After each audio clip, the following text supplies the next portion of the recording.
کربلا میں جو کچھ ہوا یہ یک بارگی ہوا. یہ نہیں ہے کہ کوئی سکیم کے تحت جنگ ہو رہی ہے. ادھر کتنے لوگ ہیں؟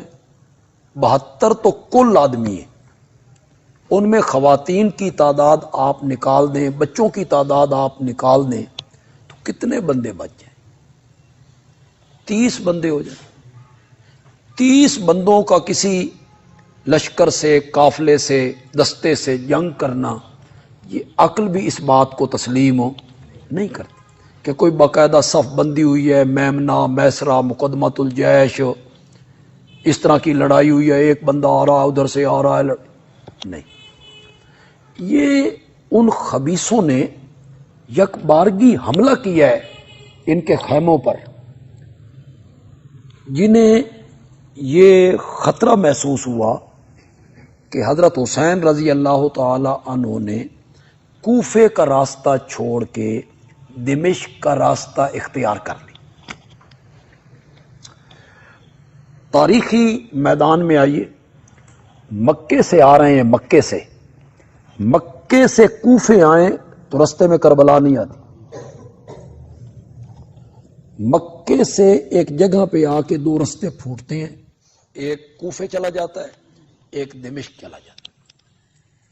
اس رستے کے قریب ابن سعد کا دستہ حضرت حسین کو ملا. اس رستے کے قریب ابن سعد حضرت سعد ابن ابی وقاص کے بیٹے. اس نے آ کے یہاں سمجھایا کہ جو خط آپ دکھا رہے ہیں یہ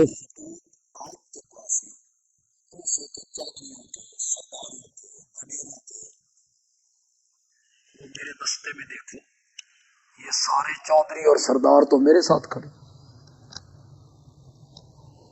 حضرت حسین رضی اللہ تعالی عنہ نے جب محسوس کیا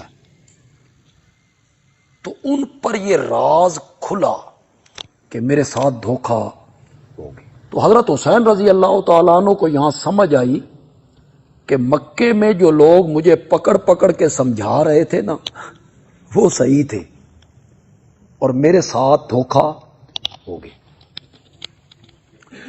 تو انہوں نے ابن سعد کے سامنے 3 تجویزیں پیش کی. کوئی دنیا کا آدمی ان شرائط کو جھٹلا نہیں سکتا. ان میں پہلی شرط تھی مجھے واپس جانے دو، میں جہاں سے آیا ہوں میں پلٹ جاتا ہوں. یہ پہلی شرط تھی.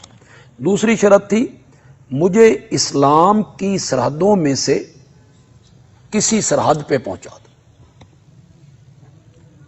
تیسری شرط تھی مجھے یزید کے پاس لے چلو، فاہوا ابن عمی، وہ میرے چچا کا بیٹا ہے، فآذا یدی علی یدی، میں اپنا ہاتھ اس کے ہاتھ پہ رکھنے کے لیے تیار.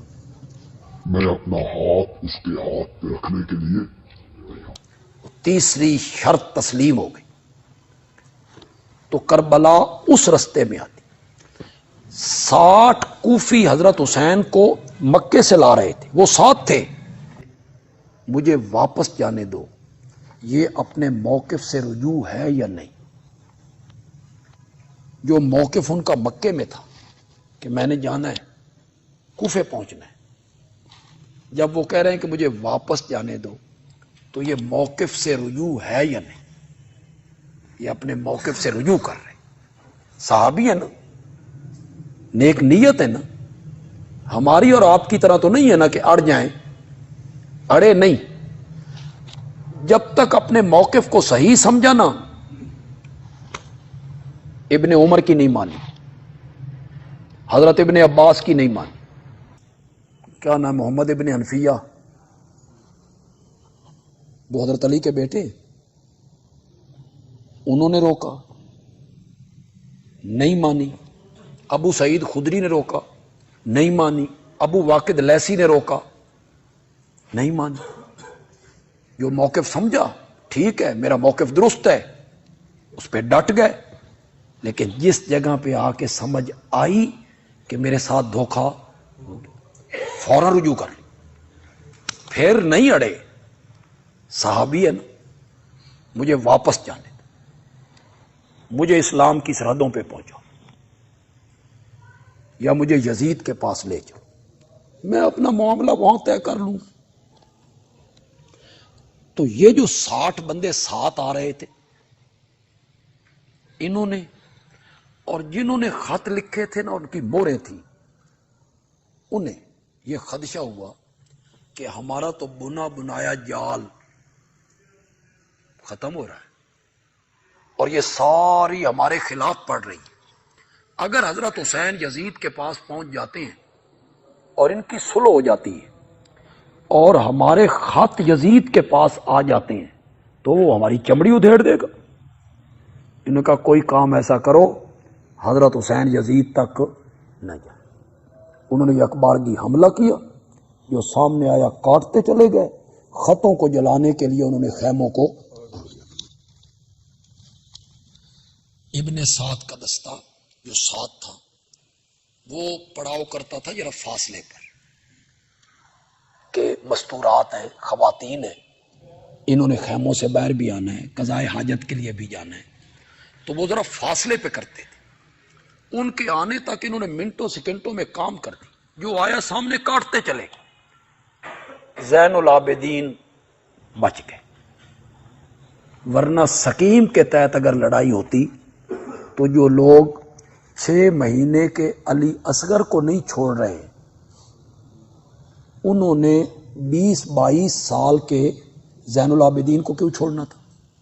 اور پھر یہ کہانیاں جو ہمارے سنی وائز بھی، خطیب بھی سنی، بھئی سر نیزے پہ، حضرت حسین کا سر نیزے پہ، اور یہ قافلہ جا رہا ہے، عورتیں اونٹوں کی ننگی پیٹھوں پر ہیں، ان کے سروں پہ چادریں کوئی۔ یہ سارے ہمارے علماء، ہمارے خطیب اس کو بیان کر، صرف لوگوں کو رلانے کے لیے اور ان سے پیسے بٹورنے کے۔ ہمیں بتاؤ یہ قتل کیوں ہوا؟ بس یہ قتل جگیر کی وجہ سے تھا، جائیداد کی وجہ سے تھا، حکومت کا مطالبہ تھا؟ نہیں۔ اب ہم نے جب تاریخ سے پوچھا تو اب ہمیں ساری تاریخوں نے متفقہ طور پہ ایک جواب دیا، یہ قتل ہوا انکار بیعت کی وجہ سے۔ یہ بیعت کس نے مانگی تھی؟ تاریخ نے کہا یزید نے۔ انکار کس نے کیا تھا؟ حسین نے۔ اب میرا ہاتھ ہے یہ مورخ کے گریبان میں،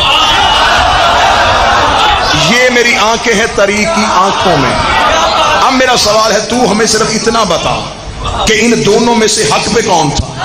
وہ کہے گا حسین۔ اس کا مطلب حسین نے صحیح کیا، بیعت نہیں کرنی چاہیے تھی، تاریخ نے نہیں کرنی چاہیے تھی۔ یزید نے غلط کیا، جی یزید نے غلط کیا، پھر اس کا مطلب تو مان گیا نا جو معصوم سے بیعت مانگے وہ یزید ہوتا ہے۔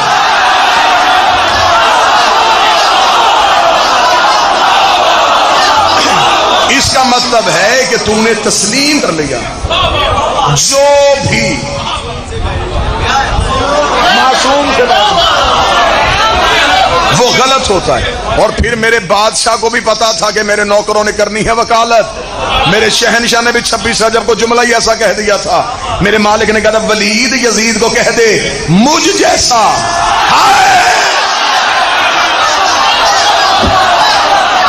مجھ جیسا تجھ جیسے کی بیعت نہیں کرتا۔ مولا حسین نے یہ نہیں کہا کہ میں تیری بیعت نہیں کروں، مجھ جیسا تجھ جیسے کی۔ اس کا مطلب حسین بھی اکیلا نہیں، حسین بھی کئی اور ہیں، اکیلا یزید بھی نہیں، یزید بھی کئی اور ہیں۔ حسین نے کہا مجھ جیسا تجھ جیسے کی بیعت نہیں کرے گا۔ اس کا پھر حسین نے کہا نہیں۔ فلسفہ کربلا سننا ذرا، آج راز سننا کربلا کا۔ امام حسین نے 26 رجب کو تنہا حسین، ہاشمی سارے باہر ہیں، اکیلے حسین دشمن کے دربار میں کھڑے ہیں۔ یہاں سے اب حسین حسین نہیں رہے گا، اب یہاں سے ایک فلسفہ ابھرے گا جسے حسینیت کہتے ہیں، یہاں سے ایک مذہب جنم لے گا جسے حسینیت کہتے ہیں، یہاں سے ایک نظریہ وجود پائے گا جسے حسین کہتے ہیں، یہاں سے ایک فکر ابھرے گی جسے حسینی شعور کہتے ہیں۔ دشمن کا دربار اور حسین نے کہا نہیں، صرف آخر تک بات سننا، آخر تک بات سننا، یعنی صرف ایک لمحے کے لیے داد نعرے بالکل اپنے پاس رکھنا، صرف تائید کرنا۔ حسین نے کہا نہیں۔ ولید نے کہا کیا مطلب؟ حسین نے کہا نہیں کروں گا۔ وہ نہیں دربار سے باہر نکلی۔ 72 ساتھیوں نے اس نہیں کا ساتھ دیا، کیونکہ اس نہیں میں توحید کا راز تھا۔ اس نے بھی کلمے میں پہلے کہا اللہ نہیں۔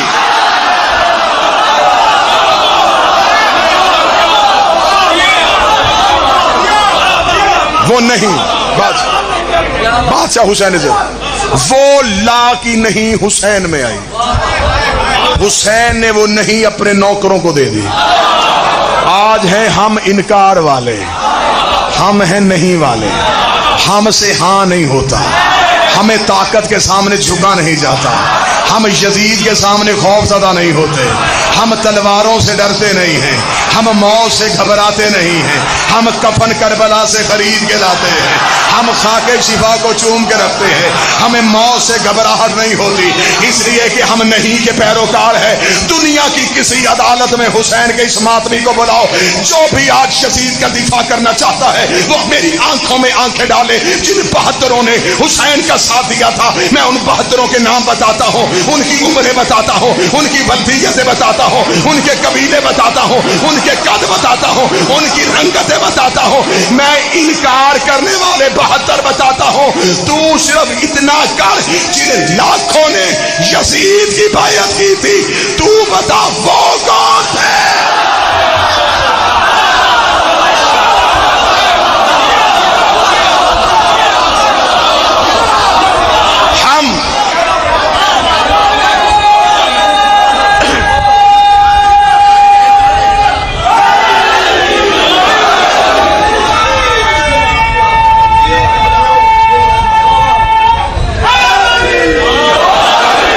ہم ہیں نہیں والے،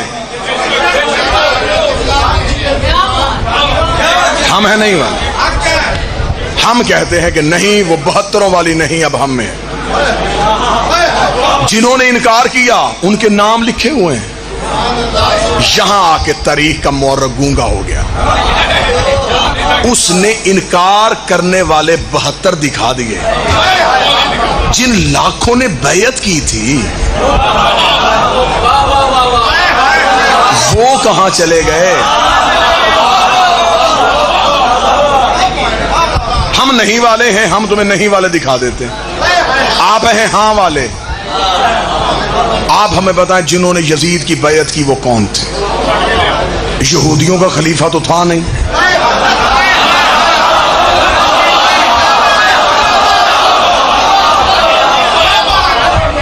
اچھا کیا دھوکہ دے رہے ہو؟ ہم ہماری آنکھوں میں دھول جھونک رہے، ہم بچے ہیں۔ میرا سلام ان اہل سنت علماء کرام کو جو اس نہیں میں ہمارے ساتھ ہیں۔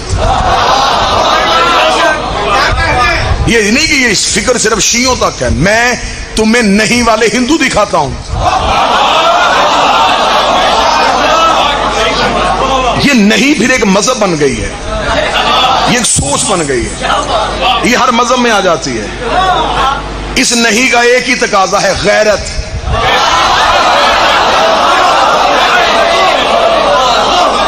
جہاں غیرت ہوگی مذہب کوئی بھی ہو، یہ نہیں اس میں چلی جائے گی۔ یہی تو وجہ ہے کہ بندے طریق کے اس خاردار سفر کو برداشت ہی نہیں کرتے، لیکن میری مجبوری ہے۔ میں نے سانسیں حسین سے وکالت کے لیے مانگی ہوئی۔ اتنی گھناؤنی تاریخ نکلی مسلمانوں کی۔ آج بندے کہتے ہیں صرف یزید کا تنہا فیصلہ تھا۔ تنہا فیصلہ کیسے؟ 70 سال تم جمعے کے خطبوں میں علی کو گالیاں دیتے رہے ہو۔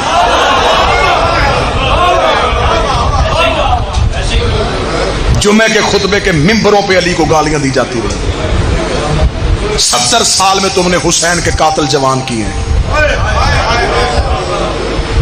یہ 9 لاکھ بندہ اچانک آ گیا تھا کربلا میں، یہ اس 70 سال کی پیداوار ہے۔ جو علی کی دشمنی میں تم نے نسلیں پروان چڑھائی تھی، علی کی دشمنی میں جن لوگوں کی تم نے تربیت کی تھی، آج ہمیں کہتے ہو کہ فلاں کی عزت کر لو، اس بندے کی عزت کرو. کیسے کریں؟ میرے باپ کو گالی دے، میں قیامت تک اس سے صلح نہ کروں، اور کوئی میرے پیر کو گالی دے.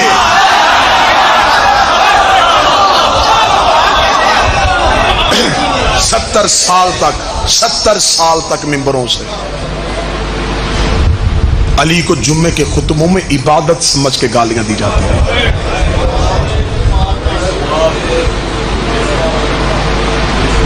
پھر وہ نام نہاد نمازی کربلا میں اکٹھے ہو گئے. انہوں نے لاٹھیوں سے مارا حسین. میں بادشاہ حسین کی عزت کی قسم کھا کے کہہ رہا ہوں، میں ممبر پہ کھڑا ہوں. میرے 5ویں امام نے مدینے میں آ کے رو کے کہا تھا میرے دادے حسین کو لاٹھیوں سے مارا گیا. ایک صحابی نے کہا مولا جنگ تلواروں سے ہوتی ہے، یہ لاٹھیاں لے کے کربلا میں کیوں آئے تھے؟ باقر نے روکے کا 400 بے غیرت جمعہ پڑھانے کے لیے آیا ہوا تھا. ان کے ہاتھوں میں لاٹھیاں تھیں. انہوں نے جمعے کی نماز سے فارغ ہو کے لاٹھیوں سے مارا بطول کے بیٹے. نمازی مار رہے تھے اور نماز قتل ہو رہی تھی. قاری مار رہے تھے اور قرآن ذبح ہو رہا تھا.